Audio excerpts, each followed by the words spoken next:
was born in Angola, and 1.5 years ago, I returned to my home continent, Africa, after an absence of 50 years.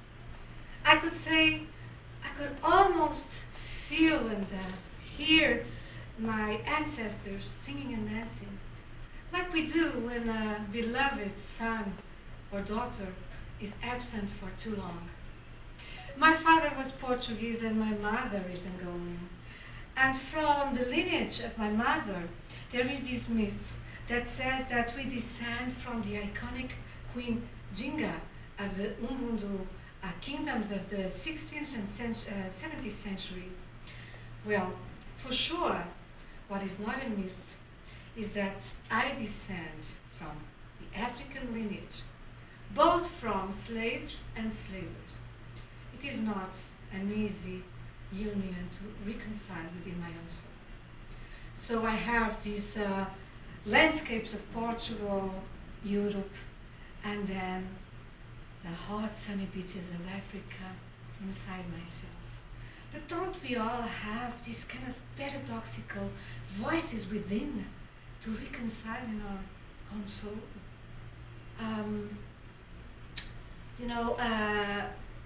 Recently I went to Robben Island, the island prison where beloved Nelson Mandela was held captive for almost 28 years.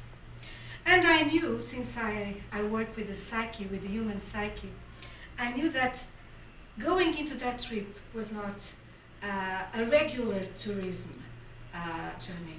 It was a pilgrimage within my own self. I knew that going to a place where for centuries mentally ill people, paupers, lepers were dumped like human garbage.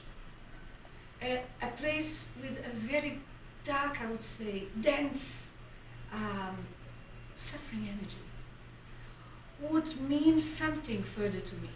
Would mean that I had to go deep on my own inner layers to get my own outsiders within. So kind of I did a process of from the inside out to be able to be in that place at the best of my ability, opening and blessing the union that we all are invited to do when we get into such places. So this is paradoxical, these voices we have inside and outside, reconciling slaves and slavers within. It took me a lot of therapy, decades of self-work and investigating and studying also the conscious feminine so that I could bring some harmony out of this. But the enemy is not always outside, is it? The enemy is not always outside. So this is the 4P. This is the first of the 4 P's of the conscious feminine, the P of paradox. And by the way, by feminine here, I do not mean gender identity. I mean, those very ancient Asian words from millennia, yin and yang, that we all have. So being yang, that masculine, radiant, solar, extroverted, from the thought process and the action, oriented to action energy that we all have, and the yin, the receptive, we call it the feminine, the oriented to relationships energy, the inner life of the soul, the emotions, the feelings, the sensations. So by feminine and masculine, I mean both these modalities that we all have. So paradox is the first piece. So we have to learn how to reconcile within these so different voices, that many times are in conflict. And if we don't that within, we will keep throwing bombs outside with that raw instinct, not yet cooked by the fire of consciousness, because the enemy is not always outside. The other P, it's the P of process. So it's the other P of the wisdom of the conscious feminine within all of us. Process is feminine. Product is masculine. So we have a way to an end result, to a final achievement, to a goal. Of course, we have to have both. We have goals, we have deadlines, we have mountains to climb, right? But we climb on one mountain, and then we want another one, and we have another objective, and we have another ambition, and it never ends. So what we do really have along the way, it's the feminine process. It's like a baby doing nothing is being done in the belly. You see? It's being done. So that is the very feminine wisdom of doing with no effort, and of surrendering to the process that really transforms us and really demands the strength and vulnerability to be transformed by what life brings us along the way. But that's the most enriched way of living, I would say, because it takes also courage. Because when life brings something good, it's easy to get transformed with it. But when life brings a challenge, to say yes and to be transformed in the process, it demands wisdom, it demands surrendering to what is, it demands the strength and vulnerability that the P of the process that the conscious feminine teaches us. The other P, it's the P of presence, so the presence in the now. It takes really so much courage, because we have to get out of the mind, because the mind is always in the fear of the future, in the worries of the past. To be present, we have to reclaim the unity within. We have to be at home in our body selves.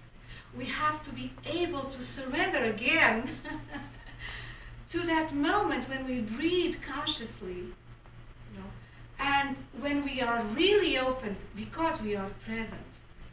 We are really open to the insights, to the solutions, to the revelations that only can come if we are really fully in the present moment.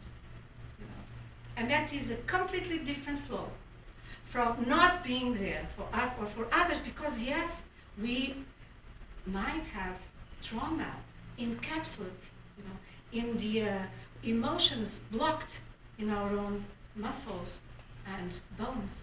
But we have to heal, we have to open, we have to learn how to open, so that we can be strong enough within to be consciously vulnerable. So this is the P of presence. And the other P. The other P is, of course, the pleasure. Why do I say it's the most feminine wisdom? What is the only organ in the human body? The only organ, and here I would speak about women, biological women. The only organ that it was made solely for pleasure. Clitoris, right? Well, only us have biological women. It is interesting that for many years I had in my professional practice some clients that would ask me, Vera, tell me, what gives me pleasure? And I would get astonished. And I would say, sometimes I would not say, but I would think, how dare you to have betrayed your inner child so much that you no longer, you got lost from the sources of pleasure of living. And you ask a stranger, just because we are in a session, in a psychological moment, of course, of deepened the awareness and self-conscious. You got lost. You got lost from your soul. How dare you, to ask me what gives you pleasure? And by the way, I ask you, what gives you pleasure? And often, as we dismiss this feminine wisdom of the emotions that are so important for our evolution, of the intuition which is so important for the right choices, we also dismiss pleasure as something of less worth. But is it really? So what gives you pleasure, and how committed are you in your own life with those moments? Because life and time are non-renewable resources. I'm so sorry, but it's true. So the time that went by, the life that was gone, you cannot have it anymore.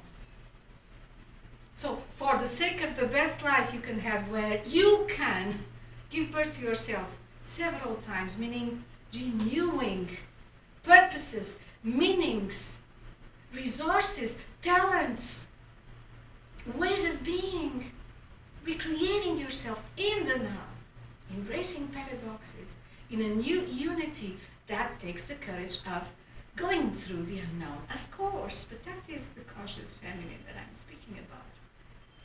And saying yes to the pleasure of sharing with each other, because that unites us. The stories we have, the interdependence, that unites us. Sharing with each other that, the pleasure of being alive. So this is the conscious feminine, and I do hope that you can live that existence in the full present, so that you can take the gifts of life at the best of your ability. Okay? And thank you very much. This was my history today. Blessed be.